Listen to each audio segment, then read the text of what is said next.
First, on the eve of the centenary of Anzac Day, the moving story of the Adelaide man who went to war with his loyal best friend, his dog. They both served with courage and bravery throughout the campaign in Gallipoli and then saw action on the worst battlefields of the Western Front. Sergeant James Martin was South Australia's very first volunteer. Digger, a stray crossbred boxer, joined him, and theirs is an incredible story of the emotional horrors of war.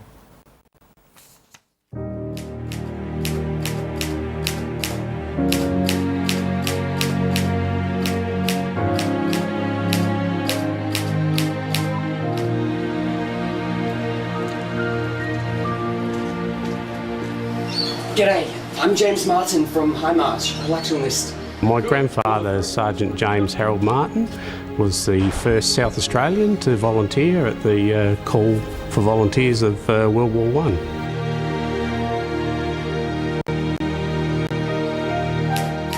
This is the true story of Digger, the bravest dog I know to have served as king and country in the Great War, side by side with his master James Harold Martin and the men of the 1st and 2nd Division Signal Company. Fighting for king and country was what every volunteer wanted to do back then.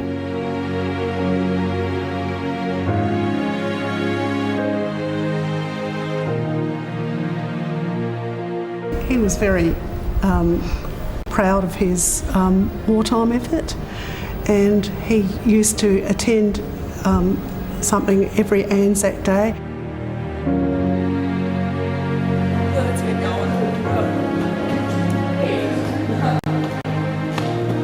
He was an electrician by trade, so did his training in Broadmeadows attached to the 1st Division Signal Company.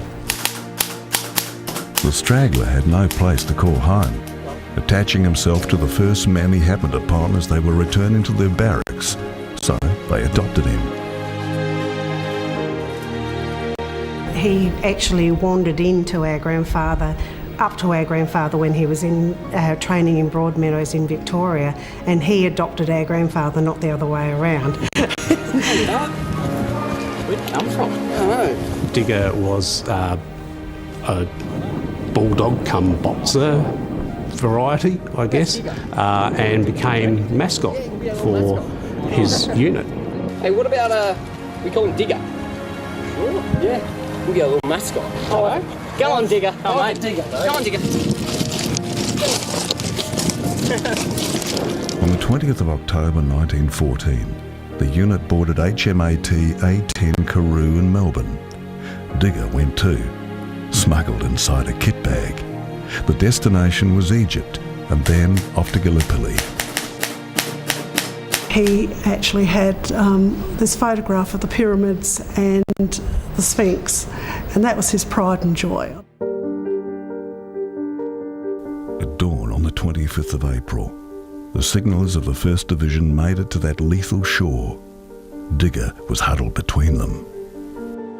Can't exactly pick him out in the photo because many of them have got their heads down with their slouch hats, and it's a proud feeling to think that he would be in that. There's a photo of him in a boat at that first landing at Gallipoli. As artillery rained and bullets whizzed around, they dug in.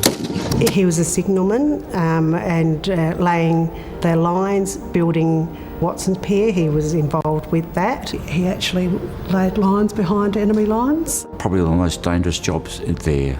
24 hours a day, 7 days a week job. Just to keep those communications open, because without communications, you can't have a military operation. They would have all been overrun in a matter of days.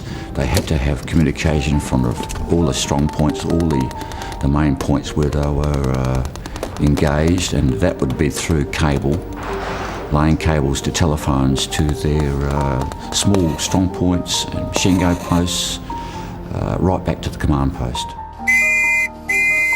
While the futile conflict dragged on, Digger's courage in the trenches and in the line of hostile fire made him more than just their unit's mascot. He would have been with Mr. Martin, close by, his soulmate, keeping an eye on him, and they look after each other. But he would have been a morale booster for all the other soldiers around him. If cats have 9 lives, then surely Digger had already seen off a score and 10 more, storming the Turkish lines at Lone Pine. Be lying out there with your legs shot off or, wounded, dying and bleeding, and a little dog comes up and he's there crawling up to you. I thought, my God, I'm going to be saved here. What a hope. A little bit of hope. The evacuation order came in December 1915. The Anzac slipped away quietly, leaving behind 6,000 souls to the mercy of their enemy. For the war dog and his unit, the worst battlefields of Europe were still ahead. He went on to the Western Front. 12th of November 1917. Dear Mother and Father, greetings from the muddy fields of Belgium. He was in Pozières and also Ypres in Belgium. So Digger could hear the shells being fired, and knowing that they would contain gas, would go and alert my grandfather and his fellow soldiers to put on their gas masks. Things are going well here, although things are wet and uncomfortable. I do miss your Sunday roast, Mum. Food here is a bit scarce. Incredible what they would have had to face, the fear and the noise, the conditions, the mud, the rain, the cold, the heat.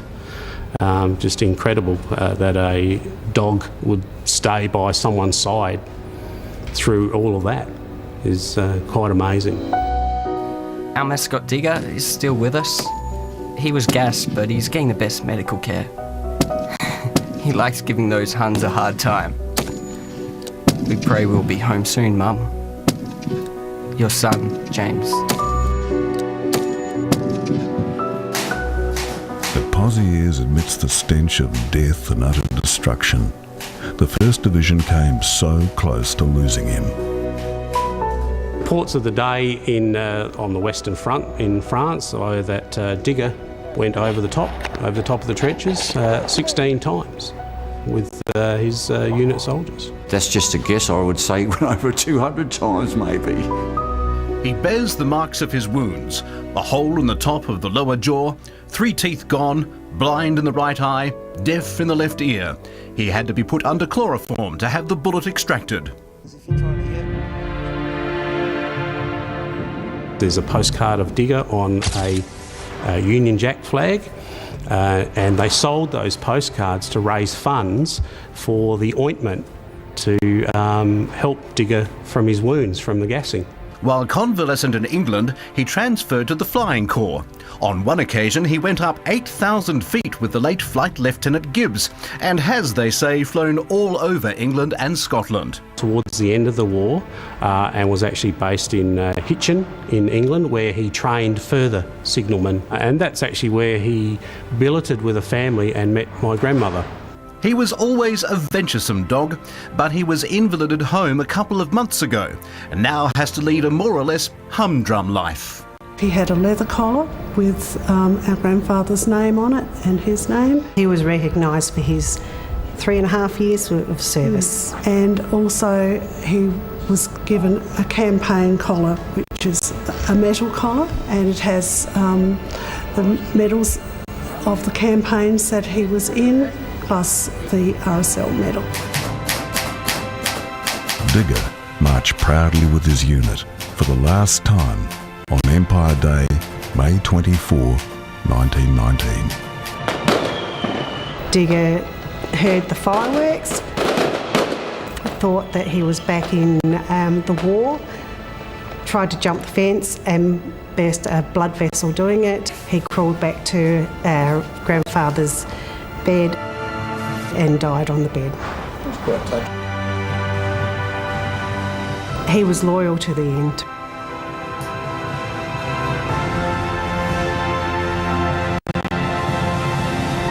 I believe he suffered from what we now call post-traumatic stress disorder. Look out, Charlie, there's 3 over there.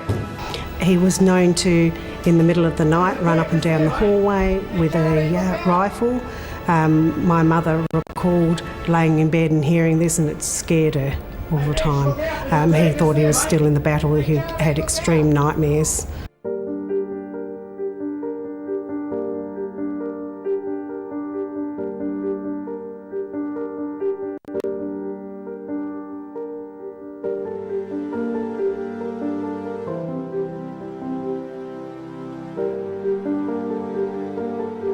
We know about the medals. We're really not sure what happened to them.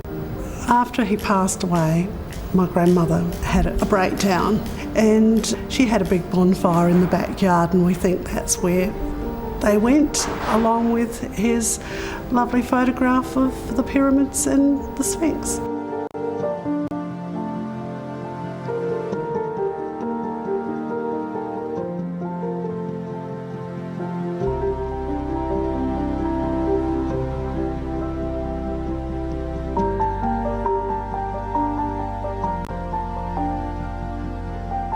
The good thing about it is that the memory lives on.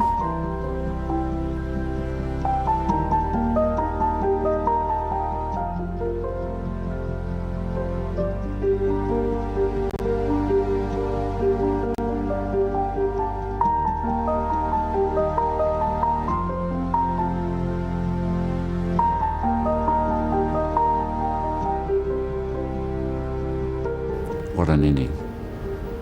What a loving, wonderful dog. A hero dog, absolutely.